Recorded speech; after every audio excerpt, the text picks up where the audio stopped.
Atala tomona ki.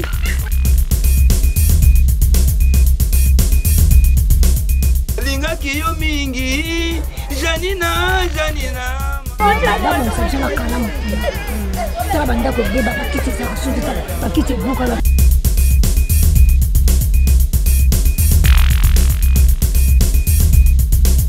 Mbote mingi na balandi FM TV bisika boza juste topé sabino toujours mbote ha. Nazanga mon côté boyebaka le descendant prophète Kimbangu le petit-fils de Kuku Pemba aza toujours présent. Bisika boza en Amérique, en Afrique, en Asie, partout au Bolanda émission nabino. J'espère que bolinga abiso mingi na baini na ngape. En tout cas, sans oublier Torobo Sanabino parce que vous êtes un proposant vraiment important. Le long émission nabiso surprise munene. Oyo toko tanga kombote mais azana munoko, aza nyoso akokoka oyo aza mi ako placer akolobela biso oyo mabomba minaye. Je crois que toko tuna kombo. Bino moko Bolanda ye moko ko meka pe ko se présenter kombo nani asalaka nini et alingi nini na kati mboka oyo. Mbote ndeko. Mbote Mupandi Sango. Kombo nani? Kombo nangai Misenga Ngondo Maurice. Misenga Ngondo Maurice. De père et de mère, comme d'habitude. De père et de mère, papa, maman, bangonyoso. Baza penza bao ya mabele. Sangoni no memeli biso ba imboka ya Congo bazo tuna ozanani projet na yo ezanini omeka ko meka mpe ko expliquer biso. Tel likambo ezali na mukuse que tozali na ngonga ya maponome. Oyo dele ba pesi biso pona propagande. Yango ngai pe na yaki kosala kokotsa demande d'emploi nanga et pas ya souverain primaire oyo aza patron na ngai akoka ko décider na sort na ngai na ndenge na ko se présenter na motindo oyo na ko lakisa misala oyo naza ko kanisa na koki ko uzala à la hauteur ya kosala pona kotombola mboka na ngai. En d'autres termes, nazali candidat député national ya Tchangu. Okay. Nazali na numéro 817 comme référence. Donc 817 na Tchangu. Ezali ngai Misenga Ngondo Maurice. Okay. Misenga Ngondo Maurice lelo ondimi komi kitisa ya kwa koluka musala pembeni ya ba patron. Est-ce que patron wana lelo ebele boyaka ebele koluka misala mais tango ba pesi bino musala bokomaka bengra bokimaka batu je ne sais pas ya yo vision ezanini pona bana misala pona ba patron na yo te ba souverain primaire wana bangonde normalement biso na bango bien nyonso fallait bazala na hémicycle ya palais du peuple pona kolobela mboka mais tala nombre de population ya Congo soki ba bi citoyen nyonso akende kuna isika na ekokokate nde bazwaka ba délégué ba pesi bango eteni ya pouvoir po bakende koloba makambo oyo peuple azana yango bosenga na yango pona kokoma wana il faut bango wana bapona yo bapesa manda wana nde tozali ko banda kobenga yo député national donc représentant bouche du peuple Thomas ya peuple Mosali ya peuple, Moumbu ya peuple. Patron Alfandi, yo keinde kuna kosala musala et puis on a droit disons na obligation ya kozongela kaye kopese kuna na kende ki nakutana ki na boye voilà oye salemi oye ko salema situation ezali opesi rapport bango bazali ba mandataire et bango bazali ba mandant et biso tozali ba mandataire ba simple mandataire. Vision nini makamoni ni nazalango il faut pas na moment c'est vrai politique tout ça mais il faut que la vérité comme député national musala na ezali mibale ya liboso ezali ko faire passer ko voter ba loi azali pe na musala mususu ko contrôler ba institution. La carte de contrôle, ça dépend. Ce qui a mon peu moyen, c'est à cause de la motion de défiance. À cause de la motion, pour que soit le gouvernement va la sanctionner, soit l'individu, le gouvernement, sanctionné. Nde musala na biso yangwana donc tozali wana pour faire voter les lois et pour contrôler l'institution en mboka. Alors, quel est le rôle maintenant précisément où ezali ko senga député azala nango? Profil nini député parce que motonyo sote azali appelé à kosala musala wana. Motonyo sote aza appelé à kosala musala wana. Mais lelo tozomona okozongela biso na eloko wana lelo tozomona rapidement ba komi lokola mayebo. Na moment oyo okoka ko expliquer peuple nini ba o ba pesa kabino voix otalisa bango ke mutu nyonso te oya benga makozala député. Oui, mutu nyonso te benga makozala député, il faut ça la kamwa mayele. Parce que makambo bozo ke ndeko sala kuna eza makambo bozo senga bongo ezala esalaka. Il faut ça la mutu moko azala na moralité. Et sengeli mutu wana non seulement za na moralité, azala na connaissance générale. Il y a marche en mboka. Il faut à la probe. Sembo. Azala moto yo aliaka azali na légèreté bakoki na likambo boye ba laisser kanyaka ba faire passer nde bozomo na ba population za kolela pourquoi? Parce que lelo yo si faut na zone la inquiétude na yo mupandi sangolobi bato comme ebele pona bato comme ebele pour na esika wana kanyaka etambolaka makasi. Ozomona toza to contrôler ba député contrôler n'importe qui te a contrôler bato bazana ba responsabilité minene ya mboka oyo bazali pe ko simba moi eloko. Alors et ça dit que depuis un certain temps ba corruption ekoti makasi na makambo wana. Loba na ngai na législature mi balé oyo combien de motions oyo ba député ba sali eleki. Surtout ba mandat oyo elekaki ya kala wana. Okomona penda ke baye nango boye edendi pona nini mbongo etambolaki. Ezala ba nationaux, ezala ba provinciaux. Yangwana tolobi il faut un certain niveau, un degré minimum ya probité. Il faut mutu azala alinga mboka na ye. Toza lokola ba wazalendo. C'est-à-dire totia makambo ya mbongo totia na sima, makambo soki ya bozwini totia sima tosali bo to saleli mboka na biso lokola bandeko baza ko sopaka makila pona mboka. Tozo bango comme toza la inspirer lokola bango. To sale la mboka. Mara o lelo nazo mona misusu bakei ko azui beige, c'est bien beau.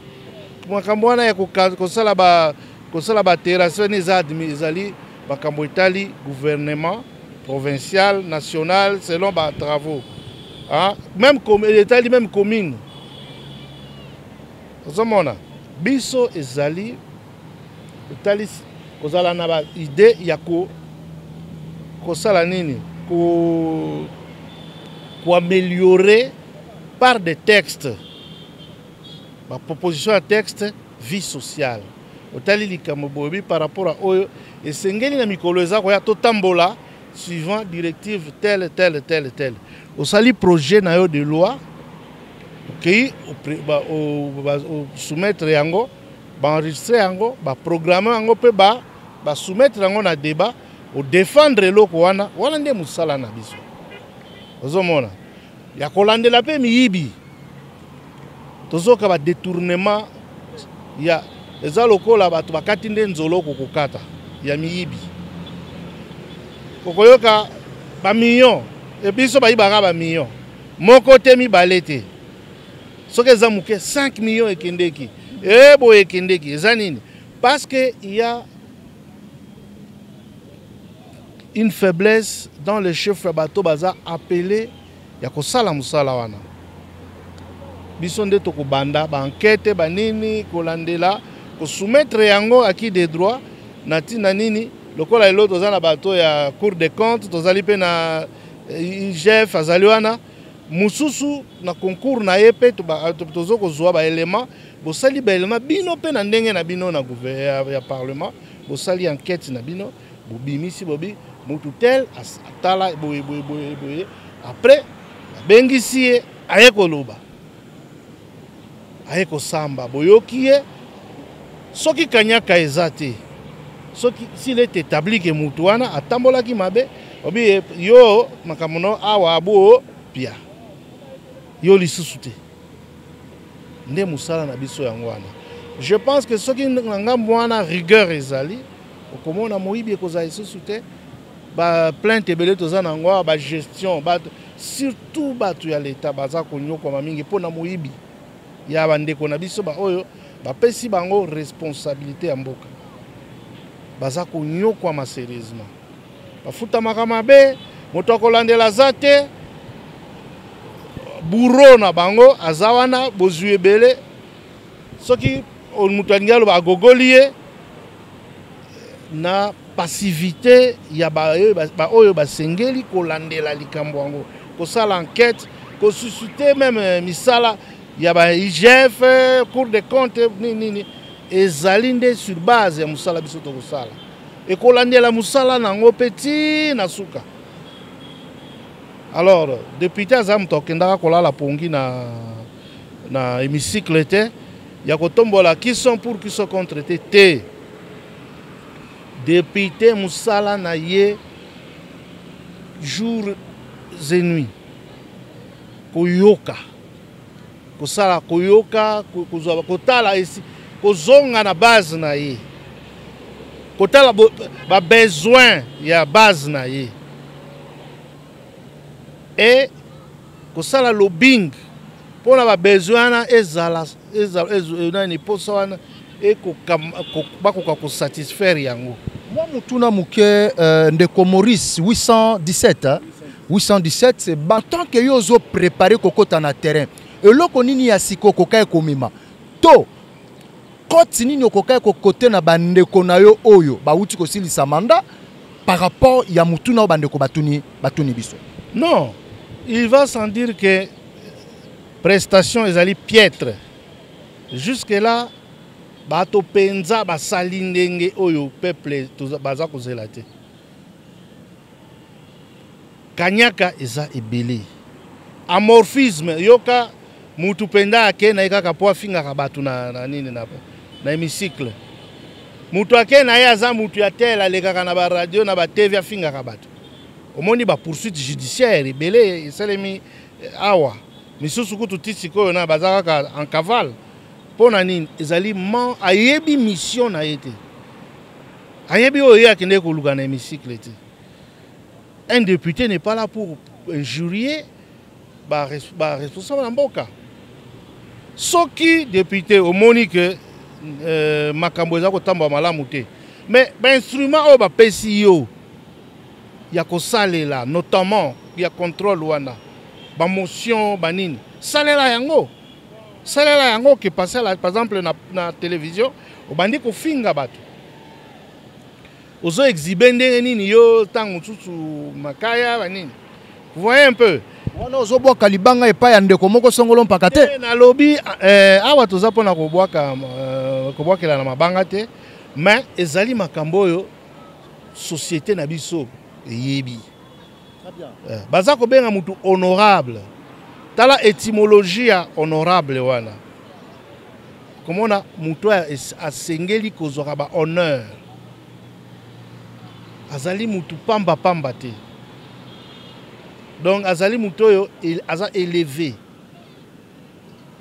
ozayoka alors mutu motindo wana azali na ligne azali na ba éthique na ye oyo faut alandela boza ekozala na ye akoki koleka ata ezali ndenge nini akoki koya ozali député ya individu te ozali ya mboka mobimba okokabola te okomema tribalisme batar wana bakanar boiteux oyo eza kosala ke mboka etambola te yo kofavorize yango te yo ozali moto oyo okomi kotala nation ozoyoka lokola mboka na biso boye toza problème ya agression que la tête du président te plaise ou ne te plaise pas okoki koloba maloba oyo eza ko encourager monguna te.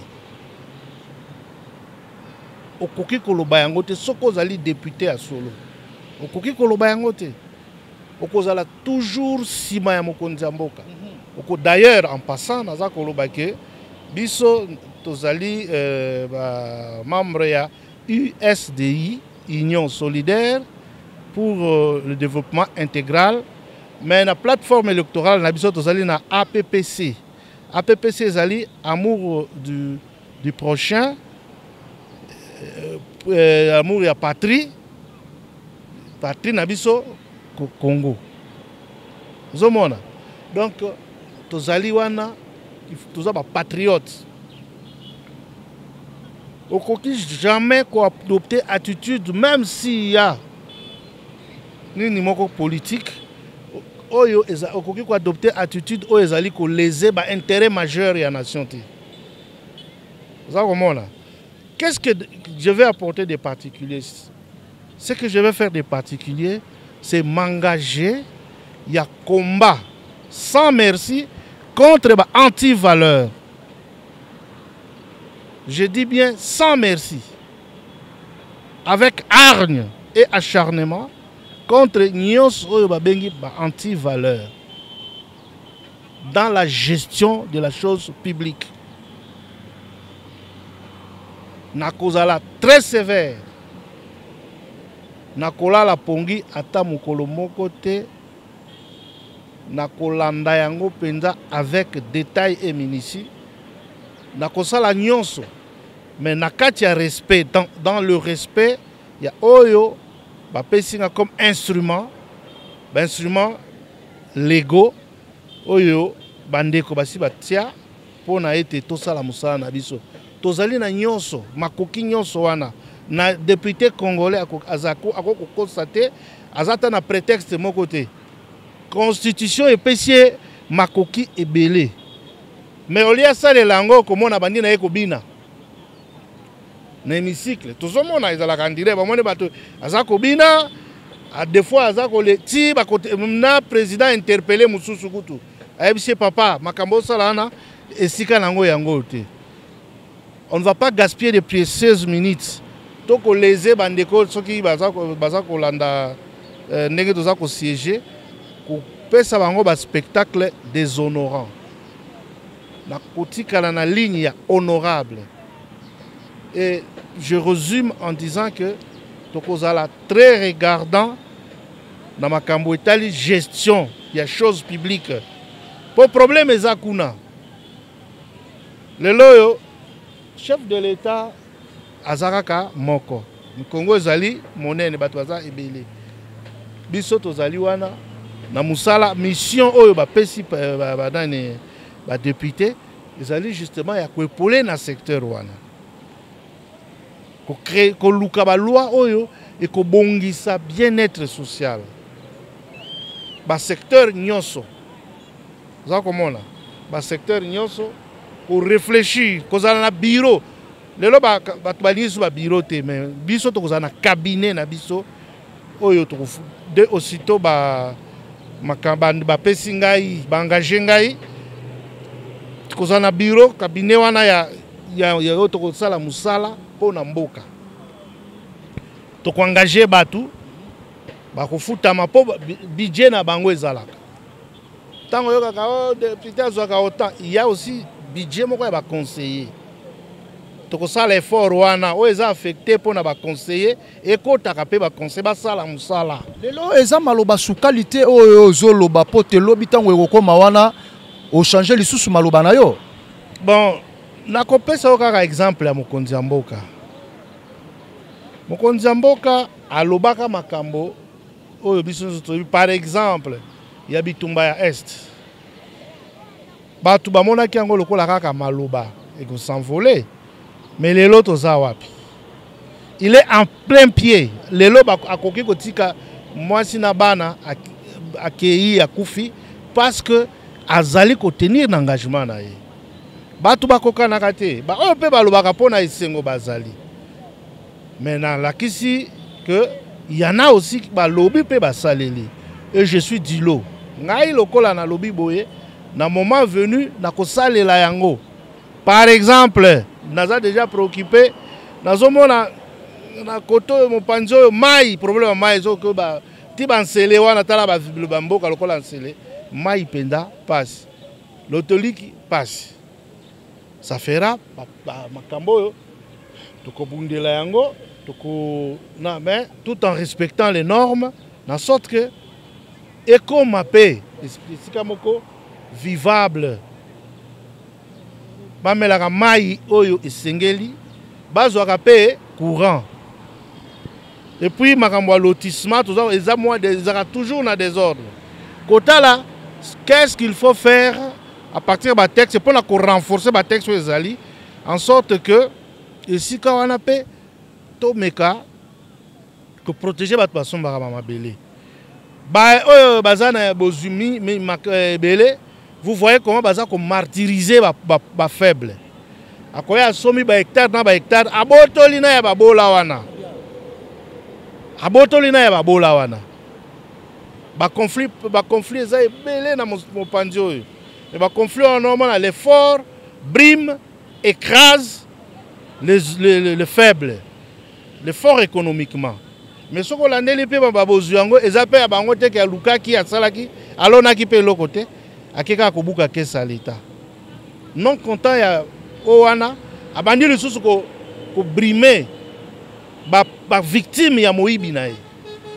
Alors ce sont des gens pareils nde toza ko senga tozala wana pot misala wana tosala ngo bien totia ba texte malamu totala pe soki azwi mbongo na ye ayibi wana bandi ko sala ngo kanyaka na ye na oyo azofuta kanyaka kotala ndenge nini tokotia bango polele na poisa en sorte que mosala esalema ndenge longo bani liloba oyo kokaya ko adresser na bana ya Tchangu eza nini message clé na eza nini bana Tchangu bo pesanga confiance boko regretter ata mokolo moko te boko regretter ata mokolo moko te au contraire ekozala esengo pona bino kozala na molobeli ya Trump oyo na kamwa mukeo tozana ngo comme mayele. En tout cas, beaucoup à la fière makasi na musala otokosala pona bino. Liloba mwa suka po ya kokabona na ndeko Maurice 817. Bo voter ngai ebele. Bo voter ebele 817. En tout cas, beaucoup sepela musala ezalia wa etonde ezako tula. Ezako tula bo pesanga occasion na bimisa yango. Bo voter nga massivement 817 Misenga Ngondo Maurice. Na sepeli na bino mingi. Je crois que bozala qui tellement ebele ya Rolanda biso boyo kilolenge ndeko nazobenga ye 817 auti koloba lobi ke un député muto ya bongi sami kokende kuna ezana ba cruteur nango. Bo tuna na voisin wana. Tuna na voisine wana. Est-ce que azana ba cruteur?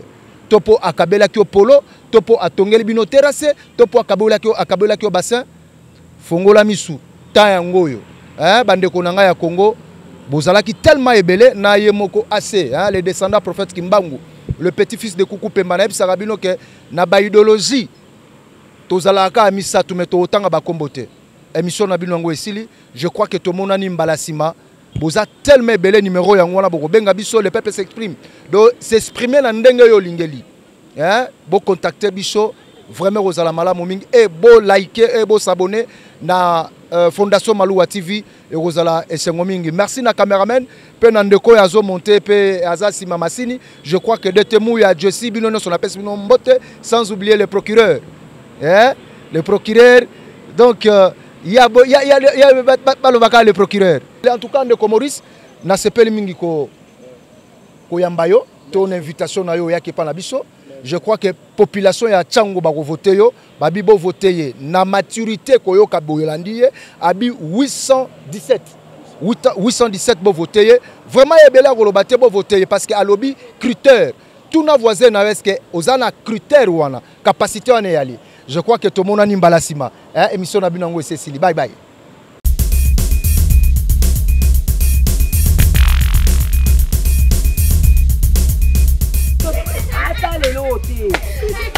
ati loko atala tomona te